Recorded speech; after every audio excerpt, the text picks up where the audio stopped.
There's no need for company when you are always unified. So why do we put our trust in companies? We should really consider the company that we keep, the energy that we host. Hello. So I was wondering why I felt like I was on fucking cocaine. Larabar was a brand that I thought I could trust. Take one look at the ingredients on this one. I don't know if you can see that, but that just says sugar. Not organic, not anything but that imperial, white, literal cocaine that they call sugar. Oh, am I so glad that Mother Earth has grace and that we can alchemize all the things that we decide to put on our palate and taste. But let me tell you, this is a call to slow down. Because I don't like getting tricked by brands and corporations, corpses, death that I thought I could trust. Putting trust in some external hand other than the depth of my own awareness, man.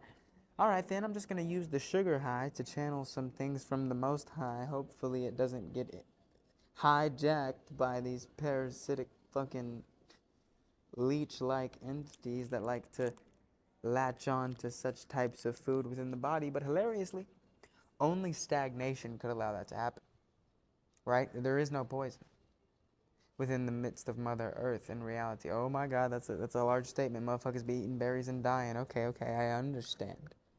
I can even probably meet you there. But when reality has rendered in a state of clarity enough to where you're witnessing the vibration of everything that you're experiencing, touching, holding, eating, diet is your deity.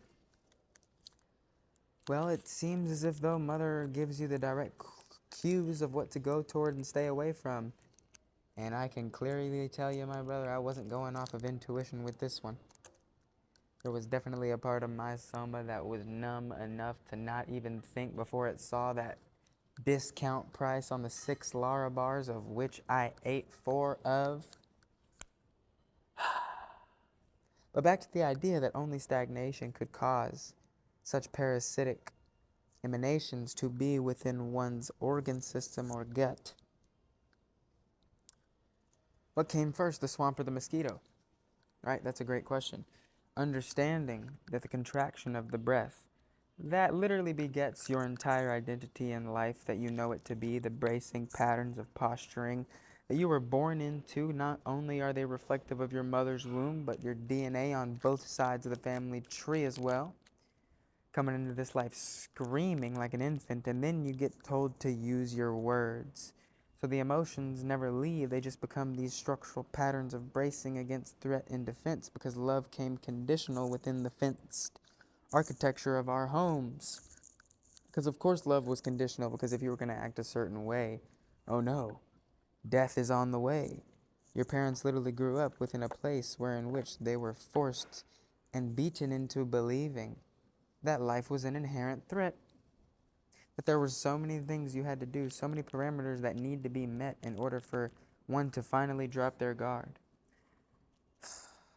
But this was never the truth. And hilariously, this structural stagnation, which is the only thing that creates fear to begin with, is the very thing that allowed me to cling onto these Lara bars, but also the only thing that allowed you to exist to begin with. Because if you look at the depth of what your personality structure is, it is entirely and inherently parasitic, because it only knows itself para-socially, based on what it perceives externally. There's no in-sourced aspect of the experience. I'm a little pissed because I just got injured recently because, again, I wasn't in my fucking body, but rather in my head. And now I know I just ate some things that are going to make my damn blood erode. But am I going to, one, speak that spell over myself? No. Two, am I simultaneously going to act like that spell is something to be feared? No, it might just be a structural truth and clarity that we're witnessing, which is why we stay away from eating certain things at a certain level of vibratory experience. Definitely time for a fast. Definitely been putting that one off too, because the emotions of the infant, when it finds itself in new environments and such isolation, feels the need to regulate through the mediums of sedation. However, This is obviously not needed, and Mother Earth keeps showing me through her grace, right in front of my face, that one needs to slow down and descend into their soma.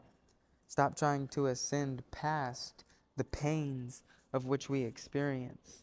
So as I let this shit pass through my body, and that sugar goes through my entire bloodstream, I guess I'll enjoy the high that it's given me, because I haven't had imperial cane sugar or any of that bullshit in a fat ass minute. But regardless, even the sugars from fruit get you high when you spent enough time without food, shoving our face, not even thinking twice about what we're consuming, wondering why we feel so consumed by life.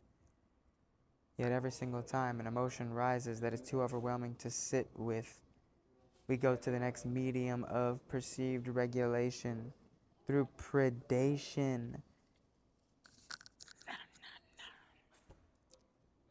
Eating all the food that we can suckle through, the ceaseless hungering titan, the ogre, Shrek. Always angry and hungry, hangry man. Always angry or hungry. And if you look at the depths of your parental figures, of even the majority of your life experience, you will notice that. How else do you think somebody gets fat?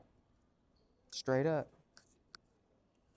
That emotionally neglected infant sought its only medium of regulation, likely because it was taught to within the household. The parents have no time for intimacy. Why? Because they're not seeing into me. They're too busy feeding their own structural deformities and neglected architecture to try to build some building that they feel can be filled and healed through the temporary glyphs, when in reality only the eternal doesn't miss. I'm pissed, but that's okay. I choose to eat what is right. But what is wrong in the midst of a reality that was never a fight? That's when it gets to the deepest paradox that we can swallow as beings living on this plane, and as Rain Cordio, the soul doctor under the canopy of the Most High. First of all my homies Messiah. I don't know about you, which makes me Messiah too. And in that understanding, there's certain densities of the form that shape the patterns of societal norms that I simply would wish to differentiate from, and understanding that the choice to differentiate from these things is not a choice to be in separation, but rather finally give the room for the body and the experiencer to perceive the true unity that has always been weaving this spider web of his experience ever since there was no beginning or end, because it was always the source of all creation. And if you had creation, you had to have consumption. There's no lie about that. But are we going to allow the stagnant architecture to allow us to eat the things that perpetuate fat? Fat is literally a defense mechanism in the body. It's trying to protect you. Same with the compulsion to eat to begin with, because that little child inside doesn't even know what it means to be alive. So with your conscious awareness at this point in the video, in life, in your cinematic experience, you should be able to get your pneumatic awareness descended back into the flesh. Pneumatic meaning enlightened. And teach that little child enlightenment. He's sitting there like a brat. He's like, no, I don't want to. And that's a fair assertion, little boy, because you were literally domesticated. Little girl, you were literally domesticated.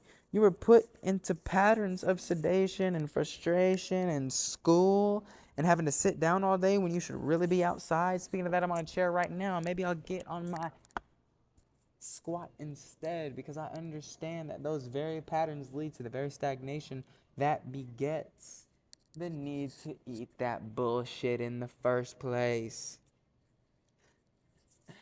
So get in movement, not as if though it's a race, but simply for yourself, simply for your health, simply for that child that is still you, that no one was taught how to be there for him or her or it. the androgynous spirit of eternity, neither male nor female, in the form of this body. And if that throws you off, there's obviously still some structural perversions that one has yet to release, because in true Tantra, we are children frolicking free. All is Mother Earth.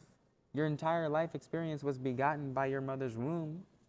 That means everything that you could consume or experience within this life was just her. That means all the sex, all the strife, all the taboo shit that your mind is currently probably hitting the flight button on when I say these cues and things, understand it's a signal. Understand that that structural scream always just wanted to sing. So hopefully the sugar high has translated into something higher. I'm going to go deal with this on my own and realize that no matter what was consumed at any time within the being, when it devotes itself to true seeing, being beyond the social mammals that judge and dwell in hell, we get to see the true face that dispels all experience from the source. Of course, reverse the oriented attention that you find to see externally, that ocular grip, that literal tension that the eyes hold to be able to maintain the rendered frame. It is your boy Rain. Make the healthy choice. Lightness beyond density.